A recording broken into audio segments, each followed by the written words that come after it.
what will it sort of take for offshore investors to access this market and sort of invest at scale? If you can address the audience here on that. Changing Indian regulations would help foreign investors invest more into the market, but that's obviously a fairly wide, sweeping and difficult thing to have happen. So I think whilst you still have all the various acronyms that you need to use, so FPIs, VRR, etc., it is challenging for foreign investors to come into the PTC, there's another acronym, market. And I think one of the differences you see between the investors coming into the NCD market and the typical investors in the global ABS market is scale. So when we're looking to invest directly, we're probably looking for, call it the equivalent of 30 to 50 million US dollars investment. And although there are thousands of non-bank financial companies in India, there's only a select number that can comfortably take that kind of scale.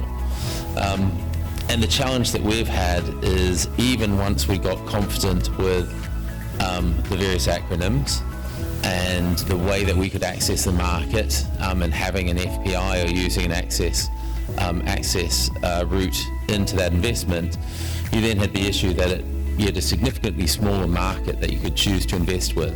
With the raising interest rate environment and the Indian rates not reacting quite as quickly as the US rates did, and domestic liquidity, particularly for those large originators who could take 30 to 50 million dollar equivalent single investments, the rates which they were able to achieve with domestic lenders made it very hard for international investors. So really, that's one of the reasons why we're so attracted to this fund proposition, because it allowed us to get access to a pool of smaller lenders, where not only was the financial aspect of it more attractive to us, but actually we did really like and very much value the ESG and impact angle to it. As Shom was talking about, there's the aspect of all of the NBFCs, but we actually think more in the mid-small size are really helping serve underserved people in the communities. And so we think that combination of, on the financial side, the ESG side, makes this fund, and being able to invest through Gift City and not having to worry about an FPI and the regulations, was really an interesting thing that brought this all together. How do you see the performance of the Indian securitization markets from a rating agency's perspective? So when we look at the risk-adjusted returns, these PTCs offer a higher value proposition to investors. And also from the perspective of rating movements, a number of these PTCs over time have got upgraded as the credit support increases with the amortization of the instrument. And that again helps to increase the credit profile of the investor's portfolio. Plus, of course, there are options for structuring from both time tranching. If you want to shorten the investment tenor, you could look at time tranching.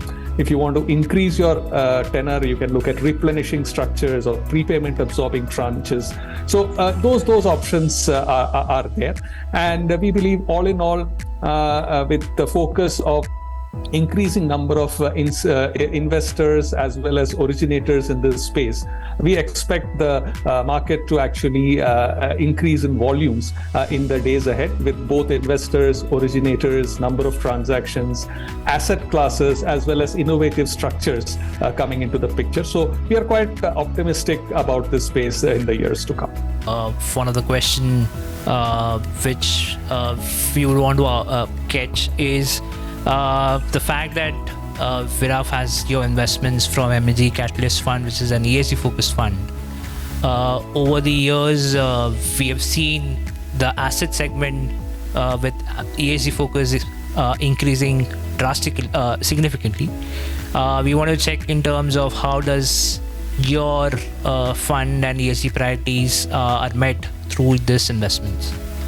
In terms of how do we see Viraf meeting our ESG objectives, I think the basic tenet that we saw through what the presentation Shom did of through providing capital to small and mid-sized NBFCs, you're providing capital onto microfinance, micro SME and other micro borrowers. You are clearly supporting a underserved part of the community that doesn't have access to standard credit products away from this. We think that's a very important thing to be helping to provide. We think we'll be very proud of the businesses that come through the fund and evolve through time, not only growing financially but going on this ESG journey and ending up being kind of leaders in the space on ESG both.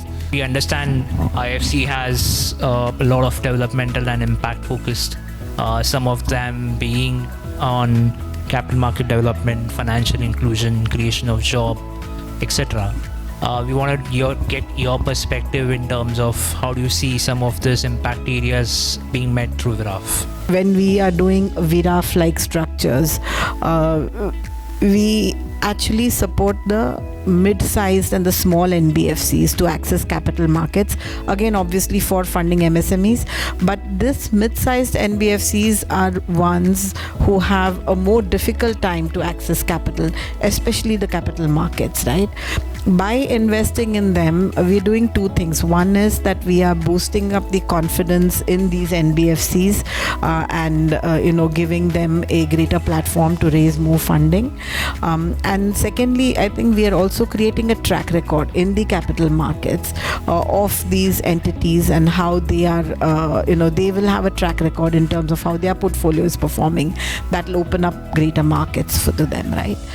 The other thing which is more specific to VIRAF, and it's typically a feature of most of the investments that we do, would be, we are expecting at least around 50% of the funds that we are investing to be invested in, the 50% of the loans that would be securitized would be gender or women-owned enterprises, right?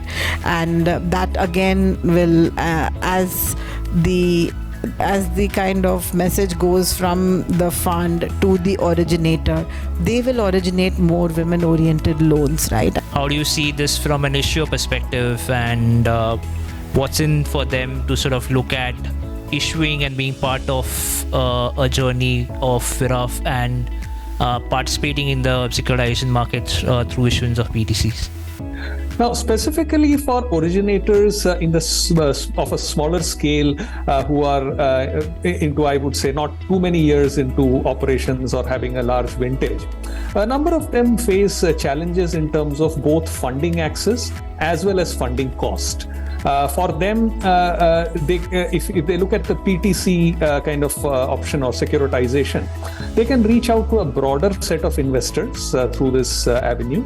That is because PTCs can be rated higher than the originator, and the investors might be more comfortable investing in such securitization pool as compared to directly investing in these entities. Also, from a liquidity perspective, once a securitization program is established for an originator with investors getting adequate comfort, then the successive transactions can be executed very quickly. Time to market declines considerably, and that offers a steady stream of liquidity to the originators. And also from an overall social perspective, from a financial inclusion standpoint, funding such entities which are in turn extending credit to the unserved and underserved segments of the economy, that in itself will enhance the spread of financial inclusion. So there is a social dimension also there. From both an originator's perspective and an investor perspective, the PTCs